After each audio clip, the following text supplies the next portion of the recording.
तुम्हें इससे डरने की कोई जरूरत नहीं है। पीछे से राज की गहरी आवाज गूंजी। आसी वहीं खड़ी थी। उसके हाथ हल्के हल्के कांप रहे थे। उसने झुककर अपनी नजरें जमीन पर टिका ली, पर राज की ओर देखने की हिम्मत नहीं जुटा पाई। राज उसके पास आकर रुक गया। हल्की झुंझलाहट भरे लहजे में बोला, तुम सब लोग बहुत ढीले हो गए हो। लगता है अब नए लोगों को रखना ही पड़ेगा। ये सुनते ही आसी ने फौरन सिर उठाया। उसकी आंखों में घबराहट साफ झलक रही थी। उसने जल्दी से कहा, नहीं नहीं, इसमें इनकी कोई गलती नहीं है। कृपया इन्हें नौकरी से मत निकालिएगा, प्लीज। राज ने उसकी तरफ देखा। उसकी मासूम भीगी हुई आंखें राज को पहली बार कुछ अजीब सा एहसास दिला गईं। आसी जैसे अपनी सारी हिम्मत जुटाकर नौकरों के लिए खड़ी हो रही थी। राज की आंखों में कुछ पल के लिए नरमी उतर आई। उसने गहरी सांस ली, फिर बस सिर हिलाकर चुपचाप हामी भर दी। नौकर एक एक करके कमरे से निकल गए। अब वहां सिर्फ राज और आसी रह गए थे। आसी भी वहां से जाने के लिए मुड़ी ही थी कि राज की आवाज ने उसे रोक दिया। क्या तुम अपने घर जाना चाहती हो? आसी ने ठिठक कर उसकी ओर देखा। राज की नजरों में एक अजीब सी बेचैनी थी। क्या तुम मेरे साथ खुश नहीं हो? राज की आवाज में थकान सी घुली थी। क्या तुम्हारे उस दिन सुसाइड की कोशिश करने की वजह मैं था? उसने रुककर उसकी आंखों में झांकने की कोशिश की। अगर ऐसा है, राज ने अपनी बात पूरी करते हुए कहा, तो तुम अपने घर जा सकती हो। मैं नहीं रुकूंगा। ये कहकर राज बिना उसके जवाब का इंतजार किए वहां से चला गया। आसी वहीं खड़ी रह गई, जैसे किसी ने उसकी सांसें रोक दी हों। उसका दिल जोर जोर से धड़क रहा था। उसने ऐसा क्यों कहा? क्या वो मुझसे थक गया है, या फिर क्या मैंने नौकरों के सामने उससे कुछ गलत कह दिया?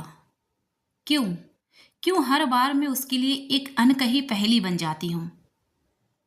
उसकी आंखों में आंसू थे, लेकिन होंठों पर खामोशी। दिल में एक अजीब सा डर भी था, और कहीं गहराई में राज को खोने का डर। राज का मन अजीब सी उलझन में फंसा हुआ था। वो खुद भी समझ नहीं पा रहा था कि आसी के साथ रहना चाहता है या फिर उससे दूर जाना। कभी कहता था, डर मत, जो चाहिए वो सब मिलेगा। फिर अगले ही पल बोल पड़ता, तुम्हें तो हर चीज दी है मैंने, फिर भी ये असंतोष क्यों? कभी झुंझला कर कह देता, अगर रहना नहीं है तो चली जाओ। तो कभी गुस्से में बोल उठता, तलाक दे दूंगा। मुझे ऐसा लगता था जैसे उसके भीतर कई आवाजें आपस में टकरा रही हूं। पर जब उसने खुद ही आसी से कह दिया था, अगर चाहो तो अपने घर जा सकती हो, तब भी आज आसी के जाने की बात सोचकर उसका दिल बेचैन हो उठा। वो समझ ही नहीं पा रहा था कि आखिर क्यों आसी की मौजूदगी उसके लिए इतनी मायने रखती है। राज ने झुंझलाकर सिर झटका और बुदबुदाया, ये लड़की मेरे दिमाग पर क्यों छाई रहती है? शायद ये भी कोई खेल खेल रही है। मरने का नाटक करके मुझसे ज्यादा पैसे निकलवाना चाहती है। आजकल की औरतें भी तो प्यार जैसी चीजों की कद्र कहाँ करती हैं। राज के होंठों पर कड़वी हंसी आई। उसने सिर हिलाया और थक कर सोफे पर बैठ गया।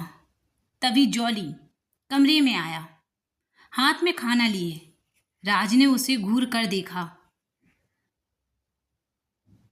जॉली ने डरते डरते कहा, साहब,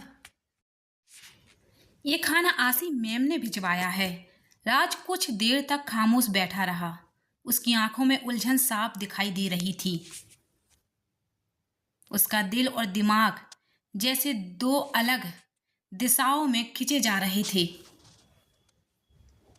वो अपने आप से बार बार वही सवाल करता, क्या सच में आसी का मेरे लिए कोई मतलब नहीं?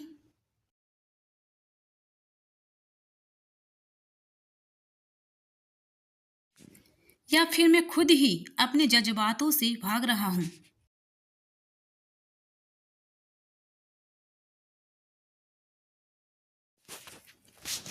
रात गहरी हो चुकी थी। पूरा घर सन्नाटे में डूबा था, लेकिन राज के मन में हलचल थमने का नाम ही नहीं ले रही थी। वो अपने कमरे में चहलकदमी करता हुआ खुद से बुदबुदा रहा था।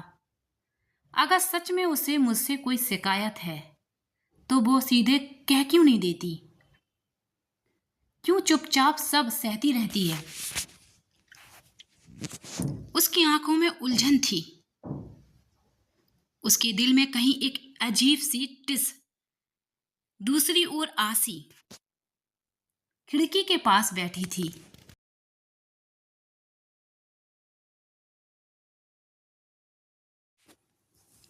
हवा में हल्की ठंडक थी, लेकिन उसके माथे पर पसीना चमक रहा था। वो धीरे से बुदबुदाई, क्यों बार बार कह देते हैं कि मैं चाहूं तो घर चली जाऊं?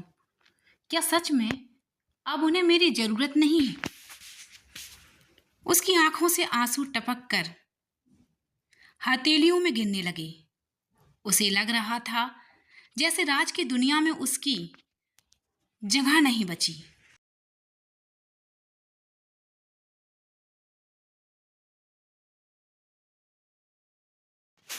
अचानक दरवाजे पर हल्की सी दस्तक हुई।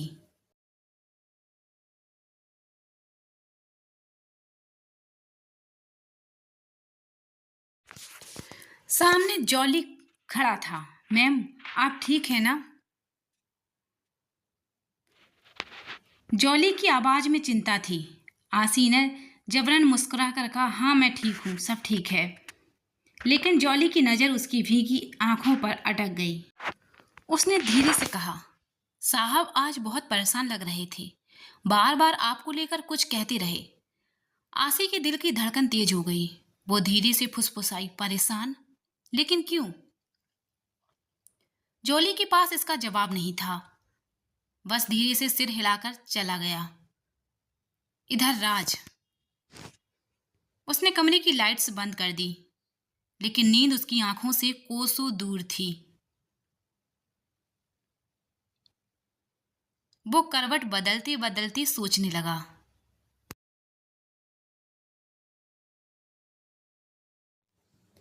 अगर वो वाकई में मुझसे दूर जाना चाहती है तो क्यों अब तक यहाँ रुकी हुई है?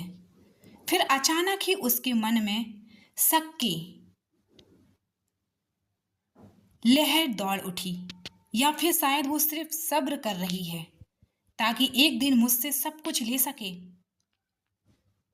राज की आंखों में गुस्सा और दर्द दोनों तैरने लगे। सुबह हुई तो माहौल और भी खामोश था। राज डाइनिंग टेबल पर बैठा था। जॉली नाश्ता परोस रहा था, लेकिन उसकी नज़र बार बार सीढ़ियों की तरफ जा रही थी। आसी नीचे आई, उसकी आंखें सूजी हुई थी, जैसे रात भर रोई हो। राज ने उसकी तरफ देखा। चाहता तो बहुत कुछ था कहने को, लेकिन उसके होंठों पर बस यही निकला, अगर तुम्हें यहाँ अच्छा नहीं लगता तो किसी को मजबूरी नहीं है। आसी का दिल फिर से टूट गया। उसने कुछ नहीं कहा, बस चुपचाप वहीं खड़ी रही। राज की नजरें उस पर थीं, लेकिन उसका अहम उसे रोक रहा था। आसी कमरे में लौट आई और तकिए पर चेहरा छुपाकर रो पड़ी। उसके दिल की आवाज़ बाहर आई, क्यों इतनी मुश्किल है? तुमसे बस एक बार सुनना है कि तुम्हारे लिए ज़रूरी हूँ।